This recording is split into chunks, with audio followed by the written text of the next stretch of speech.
Hey everyone, இந்த at, on, in இந்த மூணுமே வந்து பார்க்கறதுக்கு ஒரே மாதிரி இருந்தாலும் இதோட பொருள் வந்து வேற வேற கொஞ்சம் வேற வேற மாதிரி பயன்படுத்தலாம் சென்டென்சஸில்.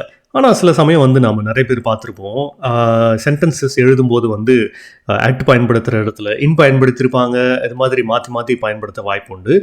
அதனால் இன்றைக்கி நம்ம இதெல்லாம் வந்து சென்டென்சஸில் எந்த சுச்சுவேஷனில் எதை பயன்படுத்தணும் அப்படிங்கிறத உதாரணங்களோட பார்ப்போம், ஈஸியாக புரிகிற மாதிரி. அதுக்கு முன்னாடி as usual a quick introduction. At அப்படிங்கிறது வந்து for the time of a day, ஒரு குறிப்பிட்ட நாளில் எந்த நேரத்தில் அப்படிங்கிறதுக்காக இந்த at வந்து பயன்படுத்துவோம். அதே இந்த on அப்படிங்கிறது வந்து for days and dates. இந்த onங்கிறத பார்த்தீங்கன்னா வந்து ஒரு நாளில் இந்த நேரத்தில் அப்படின்னு குறிப்பிட்டு சொல்லாமல் இந்த நாளில் இல்லை இந்த தேதியில் அப்படின்னு ஒரு நேரத்தை குறிப்பிடாமல் ஒரு விஷயத்தை பற்றி ஒரு செயலை பற்றி சொல்கிறதுக்காக பயன்படுத்தலாம். இன் அப்படிங்கிறது வந்து for longer periods, months, years. அதாவது பார்த்தீங்கன்னா 2025 போன ஆகஸ்டில் இப்படிங்கிற விஷயங்களுக்காக இந்த இன்னை வந்து பயன்படுத்தலாம். ஸோ இப்போ பார்த்தீங்கன்னா அந்த ஆர்டர் புரியுது இல்லையா உங்களுக்கு? அட்டுங்கிறது வந்து சின்ன வேல்யூ, ஒரு நாளில் இந்த நேரத்தில் அப்படிங்கிறது. அதே ஆன் அப்படிங்கிறது வந்து ஒரு நாளில் இல்லை ஒரு தேதியில் அப்படிங்கிறது. அதே இன்னுங்கிறது அதை விட இன்னும் கொஞ்சம் லாங்கர் பீரியட்ஸ், இந்த மாதத்தில் இந்த வருஷத்தில் அப்படிங்கிறதுக்காக பயன்படுத்துவோம். இப்போ ஓரளவுக்கு கிளாரிட்டி வந்துருச்சு இல்லையா? இப்போ உதாரணங்களை பார்ப்போம் எப்படி இதெல்லாம் பயன்படுத்தலாம் சென்டென்சஸில் அப்படின்னு சொல்லிட்டு. at the moment, at the minute, at present, at this time, right now. அதாவது குறிப்பிட்டு சொல்லக்கூடியது, ஸ்பெசிஃபிக்காக. Can we talk later? I'm busy at the moment. அதாவது நம்ம அப்புறமா பேசுவோமா, இப்போ நான் பிஸியாக இருக்கேன். எப்போ? இப்போ, ரைட் now. யாராச்சும் வந்து என்னை வந்து இப்போ தொந்தரவு பண்ணும்போது நான் என்ன சொல்லுவேன்? Can we talk later? I'm busy preparing this video now. Can we talk later? I'm very busy recording this video at the moment. அதாவது I'm busy right now அப்படிங்கிறது தான் வந்து I'm busy at the moment அப்படின்னு சொல்லுவோம். இந்த very moment, இந்த சமயத்தில் அப்படிங்கிறதுக்காக. So I'm very specific. கரெக்டா? Kate and I arrived at the same time. கேட்டும் நானும் வந்து ஒரே நேரத்தில் வந்து சேர்ந்தோம். இங்கே பார்த்தீங்கன்னா வந்து அட் த சேம் டைம் ஒரு நேரத்தை குறிக்கிறது, ஒரு டைம் பற்றி பேசுகிறோம் நம்ம. அந்த டைமில் வந்து நானும் அந்த கேட்டும் வந்து ஒன்றா வந்து ரீச் ஆகணும் அப்படின்னு சொல்கிறது. ஐ don't like working at night.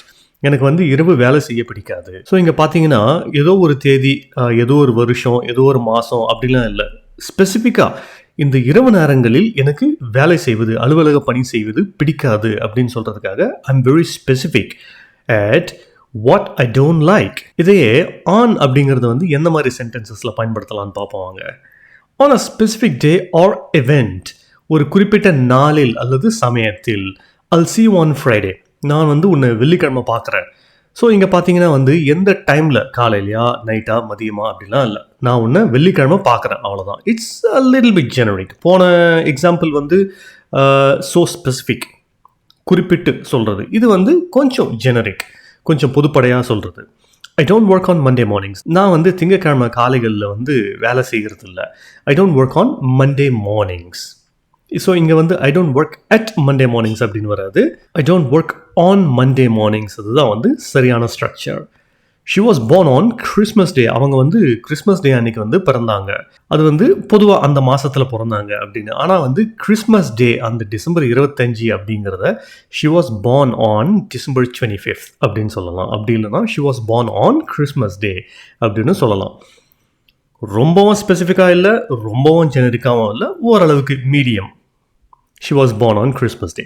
Our exam is on the last day of the month. நம்மளோட தேர்வு வந்து இந்த மாதத்தின் கடைசி நாளில் வந்து வருது அப்படின்னு சொல்கிறதுக்காக our exam is at தவறு.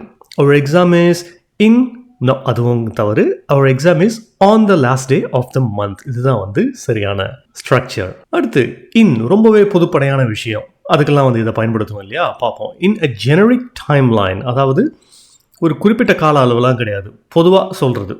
It's like an open ended question மாதிரி. I'll see you in the morning. நான் உன்னை காலையில் சந்திக்கிறேன். எந்த காலையில்? நாளைக்கு காலையிலையா? இல்லை, காலையில் சந்திக்கிறேன், அவ்வளோதான். ஸோ இம்மீடியட்டான காலை எது, அதை தான் நம்ம சொல்லுவோம். கரெக்டாக ஒருத்தர்கிட்ட பேசும்போது நான் உன்னை காலையில் பார்க்குறேன் அப்படின்னு அடுத்த வருஷம் காலையில் இல்லை, நாளைக்கு காலையிலங்கிறது இட்ஸ் அண்டர்ஸ்டுட்.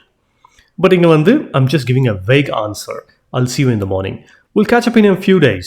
நாம அடுத்து சில நாட்களில் சந்திப்போம். ஆனால் எந்த நாள்னு சொல்லலை, எந்த நேரம்னு சொல்லலை. We'll catch up in a few days.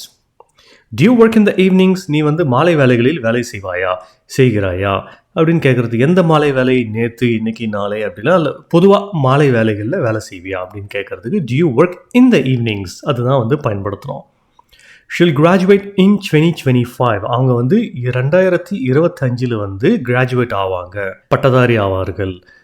2025 எந்த மாதம் தெரியாது, எந்த டைம் தெரியாது. பொதுவாக 2025 எனக்கு தெரிஞ்ச விஷயத்த சொல்கிறேன் நான் ஒரு பொதுப்படையாக. அதனால் இங்கே she'll graduate in 2025 அப்படின்னு சொல்லியிருக்கேன். இதுவே எந்த தேதின்னு தெரிஞ்சால் எப்படி சொல்லலாம் நம்ம? she'll graduate on 15th of August 2025 அப்படின்னு குறிப்பிட்டு சொல்லும்போது ஆன் பயன்படுத்தலாம் நம்ம. ஓகே, புரியுதுங்களா? இப்போது சிம்பிளாக ஞாபகம் வச்சுக்கிறது, at அப்படிங்கிறது சின்ன லெவல், ஆன் அப்படிங்கிறது மீடியம், இன் அப்படிங்கிறது கொஞ்சம் பெரிய level. at specific time of the day, on for days and dates, in for longer periods. அவ்வளோதான். ஸோ இதை ஞாபகம் வச்சு அடுத்த முறை சென்டென்ஸ் எழுதும்போது கரெக்டான டேர்மை கரெக்டான சென்டென்ஸில் பயன்படுத்துங்க. ஏதாச்சும் சந்தேகம் இருந்தால், இல்லை நான் இப்போது சொன்னது வந்து புரியல, இன்னும் கொஞ்சம் இதை பற்றி பேசணுன்னா கமெண்ட்டில் அதை தயவுசெய்து தெரிவிங்க. I'll be happy to talk about it again. இன்னைக்கு ரொம்ப சின்ன topic, but I'll wait for your comments to see if you've got any questions. Thanks much everyone for your precious time, and if you've got any questions, please feel free to leave it in the comment. I'll be happy to talk about this topic, or if you've got any other questions, please let me know. I'll be happy to talk about that too. And I'll see you all in next episode. All the best. Thanks.